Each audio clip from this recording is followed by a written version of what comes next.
So this is my TOK cumulative end of the year final project. So the topic that I'm going to be talking about first is the nature of knowledge. And so this is basically how people know what they know. So one of the first points I'm going to bring up is religion. People are able to believe in things that they don't have proof for. Personally, I don't believe in a God or religion or Jesus or any of this type of thing. But there are people in my family and friends, for that matter, who do believe in religion.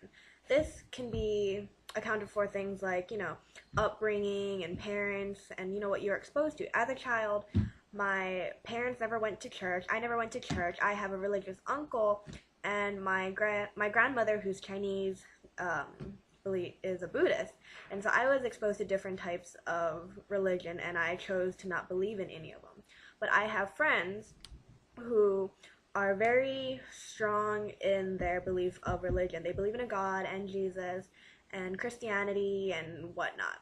And so another point I'm going to bring up is the liar, liar, cheat word game we played, where we found words or scenarios and situations and we placed them from worst to best.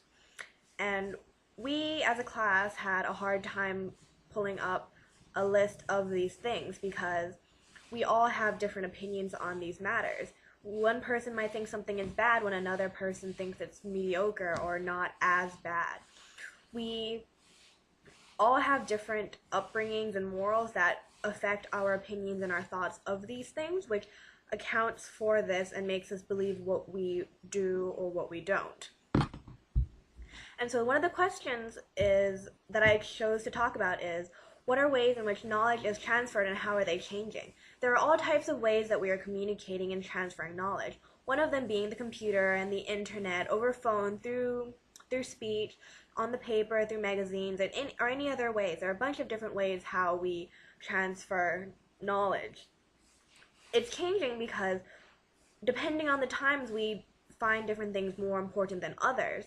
And so depending on what we find important, that's what we talk about, that's what we share. And depending on what it is, we can alter it or change it or make it whatever. It doesn't have to be true, or it doesn't have to be exactly what happened if that's what we want to share. If we choose to share something and we alter it, then that's the information we're passing on. It's not true to what happened true to what happened, but it's what we choose to share, and how we share it depends on on what we believe would be appropriate.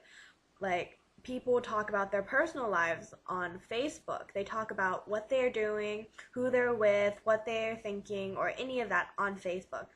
On Twitter, it's more of like what they're doing at that immediate moment. What are people doing? What are you doing? What are your thoughts on this? Or is there anything you want to share?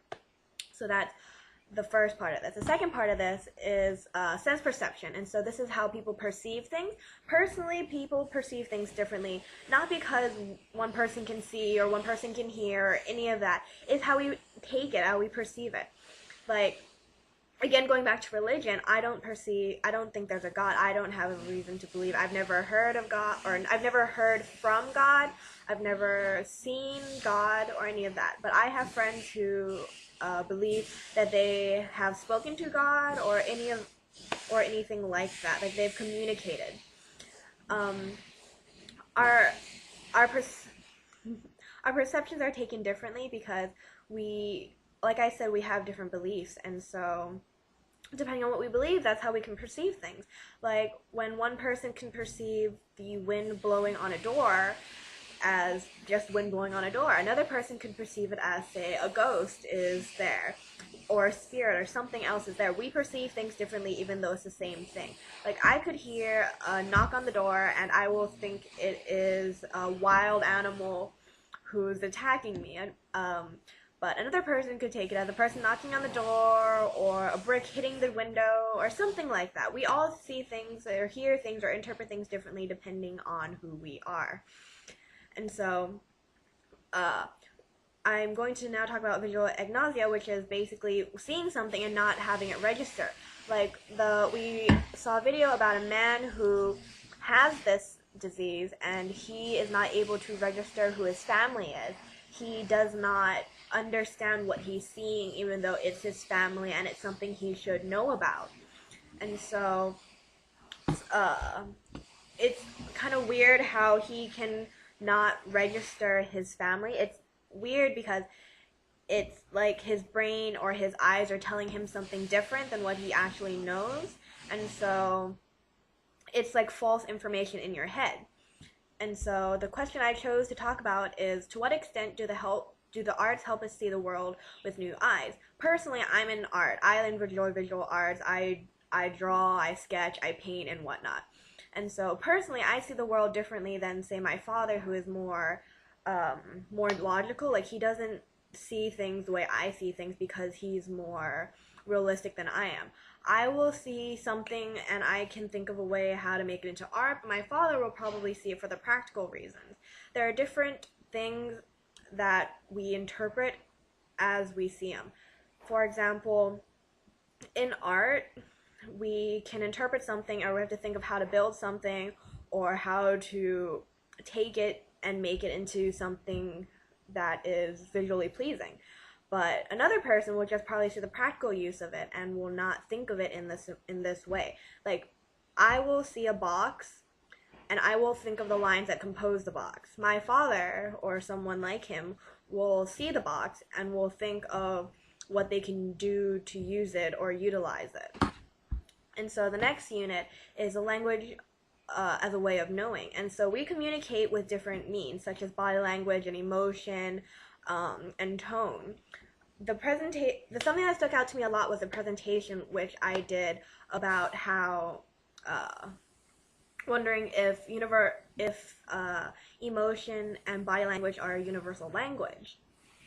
I personally think it is, as a child who grew up not in two different families, but with two different cultures, because my mom is French Tahitian and my dad's American, Hawaiian or whatever. And so I grew up with these two different, I suppose, societies. And so I know I was not able to communicate with my Tahitian side of the family because I was not able to speak Tahitian or French or Chinese or any of that. And so that was a difficulty to me. But what we found in common ground was things such as tone or emotion, body language. Like, I was able to communicate with my family through body language, telling them what I want, and they could understand like what I was feeling depending on what my tone was when I was speaking to my mother. Like, I could have an angry tone and they would understand I was upset, or I could laugh and they would understand that I'm happy. So these, I feel like they are universal languages, but there are people who are scientists who have reason and proof to believe that they're not as universal as believe, though there are supposedly universal emotion, happiness, sadness, fright, disgust, and so on and so forth. And so the question I chose to talk about is, how do euphemisms play a role in lives? And so we were watching a video about how people use euphemisms to talk about things. For example, when people talk about post-traumatic stress disorder, it used to have a name, but now we say post-traumatic stress disorder, you tone it down to make it seem like it's not as it really is. I have people with post-traumatic stress disorder, and it is not something that you can really tone. It is a bad thing. It it causes stress and distress, and it confuses people. It's not as simple as it sounds. It's a terrible thing, but we play it down because we don't want to scare people with calling it what actually or what it should be. Like, my parents will tell me something like, oh, it's kind of warm here, and I walk into it's burning hot, and like, it's not too bad, it's really hot. And so the last section I'm going to talk about is emotion. And so connecting back to the other one, to my presentation I was talking about earlier, is emotion universal, which it is for the most, but not completely, because every culture has their own belief, and so the emotion can trigger something else or mean something else, but really the emotions are pretty much like.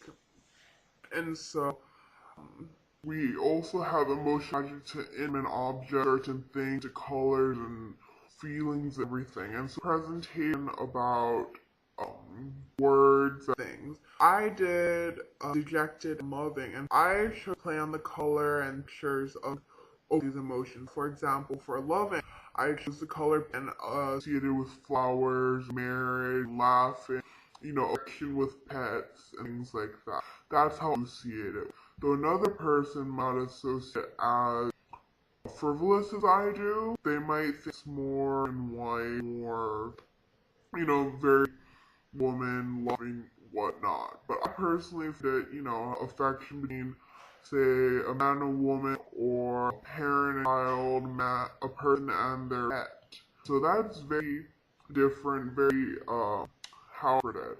When it's dejected, where I chose darker colors, like grays and blacks and white, to build that picture. I chose pictures that were very, that had people in the very had very dejected, hunched postures, showing their defeat that they acted.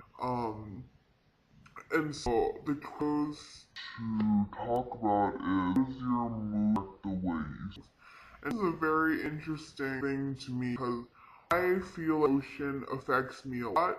Like, I'm happy in a good mood when I'm having a good day and everything. Everything's wonderful. Nothing can bring me down. I'm happy, everything's wonderful. Like, the shining, the wind blowing, the sky blue, go wrong. But when I'm angry, everything seems to me angry. Like, everything's bad. I will get a test on that. My friend will be in a grumpy mood. My parents are gonna, it's too hot, it's cold, it's hot.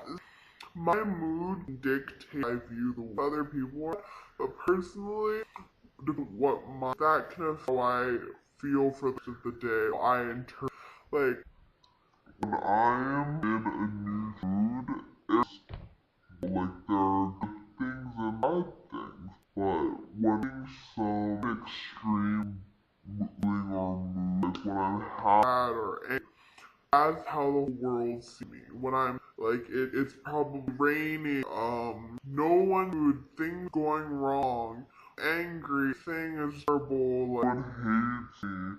That's why I interpret, the world depending on. So that's all about for this